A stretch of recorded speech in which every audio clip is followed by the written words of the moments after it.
AGT Live 24/7.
সেখানেও virtually উনি সেটা উদ্বোধন করেছিলেন।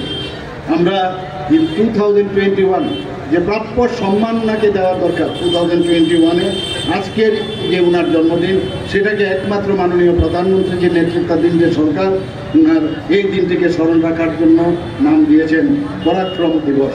সবাইকে আজকের এই পরাক্রম দিবসে নেতাজি সুভাষচন্দ্র বসুর জন্মদিনে এখানে উপস্থিত সবাইকে হার্দিক অভিনন্দন শুভেচ্ছা জানিয়ে আমার বক্তব্য শেষ করছি।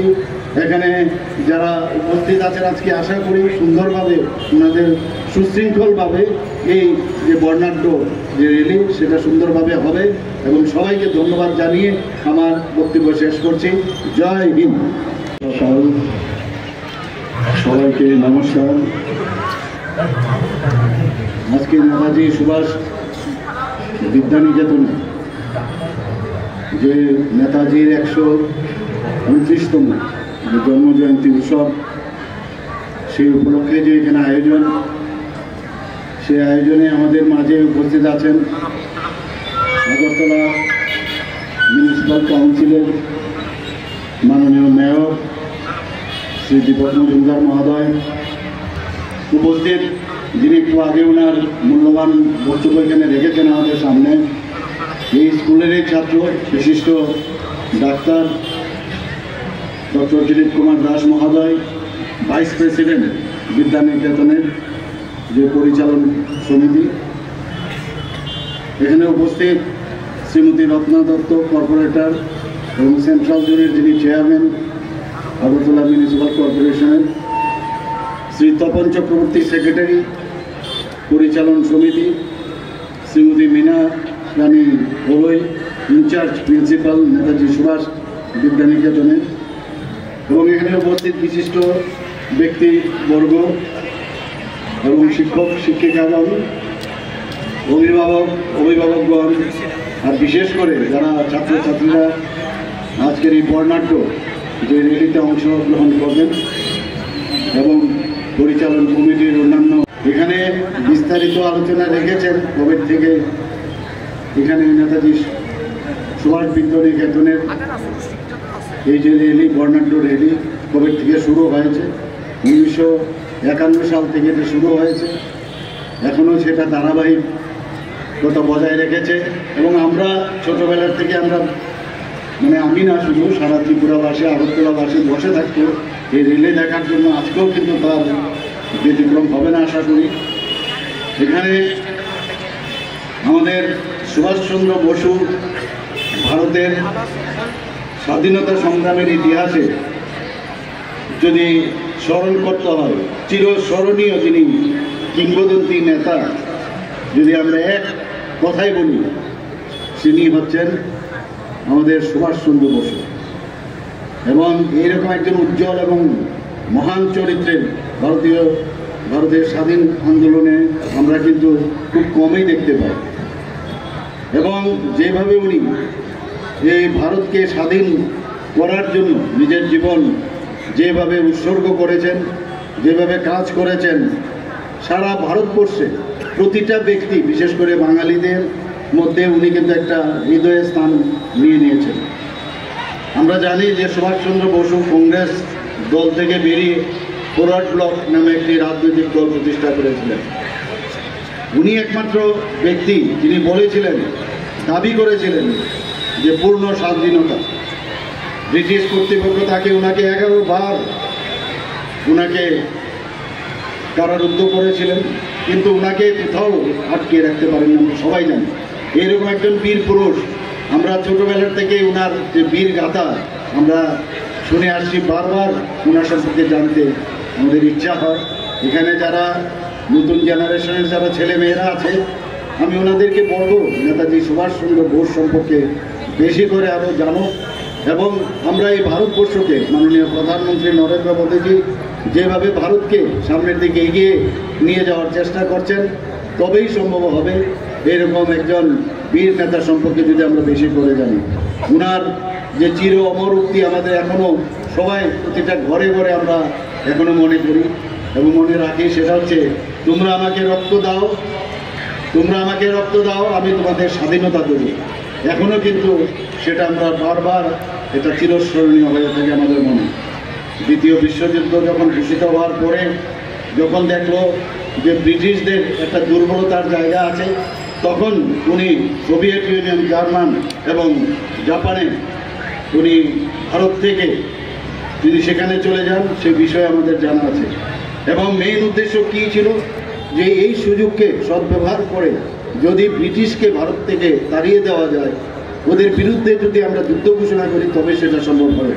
এবং জাপানিদের সহযোগিতায় উনি আজাদ হিন্দ ফৌজ পুনর্গঠন করেন এবং সেখানে মূলত যারা যুদ্ধবন্দী ছিল ভারতীয়, সেই সব জায়গার মধ্যে সমস্ত সাউথ ইস্ট এশিয়া, সিঙ্গাপুর সহ সমস্ত জায়গায় যারা কর্মরত ছিলেন, তাদেরকে নিয়ে এই আজাদ হিন্দ ফৌজ উনি তৈরি করেন। বলতে গেলে ভারতের প্রথম যে সরকার, বলতে গেলে উনার নেতৃত্বে, উনার প্রধান হিসাবে এই আজাদ হিন্দ সরকার সেখানে গঠিত হয়েছিল। জাপানের আর্থিক, রাজনৈতিক এবং কূটনৈতিক এবং সামরিক যে সহযোগিতা, সেটা নিয়ে উনি আজাদ হিন্দ সরকার প্রতিষ্ঠিত করেছিলেন। আজাদ হিন্দ ফৌজের যে নেতৃত্ব, সেটা দিয়ে আমরা সবাই জানি যে ইম্ফল পর্যন্ত উনি চলে এসেছিলেন। এবং আমরা জানি কংগ্রেস কমিটি যেখানে ভারতের ডোমিনিয়ন স্ট্যাটাসের পক্ষে মত প্রদান করেন, সেখানে সুভাষচন্দ্র প্রথমেই বলেছিলেন যে না, ভারতের পূর্ণ স্বাধীনতা সেটা আমাদের দাবি, সেটা রাখতে হবে। এবং শেষ পর্যন্ত লাহোর যে কংগ্রেসের যে ঐতিহাসিক লাহোর অধিবেশন, সেখানে বাধ্য হয়ে কংগ্রেস পূর্ণ স্বরাজ মতবাদ গ্রহণ করতে বাধ্য হয়। কিন্তু দুঃখের বিষয়, যখন জাপানে আমাদের এই নেতাজি সুভাষচন্দ্র বসু জাপানের সহযোগিতায় ভারতে এই ব্রিটিশকে উৎখাত করার জন্য চেষ্টা করছিলেন, কিছু আমরা জানি আমাদের কিছু নেতা এবং কিছু পার্টির লোক, তাদের বলার নামটা আমি এখানে নাই নিলাম, ওনাকে বলা হয়েছে তেজর কুকুর, এই কথা আমরা সবাই জানি। আজকে নেতাজি সুভাষচন্দ্র বসু একজন, আমরা দেখতাম সবসময় যে আকর্ষণ একজন যোদ্ধা। উনি আজকে তরুণ, বিশেষ করে যুব সমাজ যারা আছে, তাদের কাছে একটা প্রেরণা, এবং আগামী দিন যে ওনার আদর্শ, তার জীবন কর্মধারা এবং ওনার যে দেশপ্রেম, সেটা আমাদেরকে এবং বিশেষ করে যারা যুব সমাজ আছে তাদেরকে আরও বেশি উপলব্ধি করার প্রয়োজন আছে। এবং সেটাকে অনুপ্রেরণা, ওনার যে জীবনে যা করেছেন সেটা অনুপ্রেরণা দেবেন। আমরা নেতাজি সুভাষ বিদ্যানিকেতন আমরা জানি একটা বনিদি স্কুল, এবং বহু কৃতি ছাত্রছাত্রী এখান থেকে বেরিয়ে শুধু ত্রিপুরাতে নয়, ভারতবর্ষে এবং বিদেশেও তারা একটা বিশেষ একটা জায়গায় স্থান নিয়েছে। আর এই স্কুলের সবচেয়ে বড় যে বিষয়, শৃঙ্খলা এবং খেলাধুলা থেকে আরম্ভ করে সাংস্কৃতিক চর্চা ও নানা বিষয়ে এই স্কুল ছাত্রছাত্রীদের সুনাম রয়েছে। এমন একজনের নামে এই স্কুলটি, যিনি আমাদের তরুণ যুব সমাজের কাছে একজন আদর্শ মনীষী ও পথপ্রদর্শক, তিনি দেশপ্রেমিক বীর নেতাজি সুভাষচন্দ্র বসু। এতদিন ধরে আমরা দেখেছি নেতাজি সুভাষচন্দ্র বোসকে ওনার যে প্রাপ্য যে সম্মান সেটা কিন্তু আমরা দেখতে পাইনি আগের সরকারকে। কিন্তু মাননীয় প্রধানমন্ত্রী যখন আসলেন এবং ওনার নেতৃত্বে আমাদের যে সরকার, বর্তমান সরকার বিজেপি গভর্নমেন্ট, ওনাকে প্রাপ্য সম্মান সেটা দিয়েছে। আমরা সবাই জানি যে grand canopy at the Indian get in the national capital in September 2022 সেটা মোদিজি ইনঅগুরেট করেছিলেন।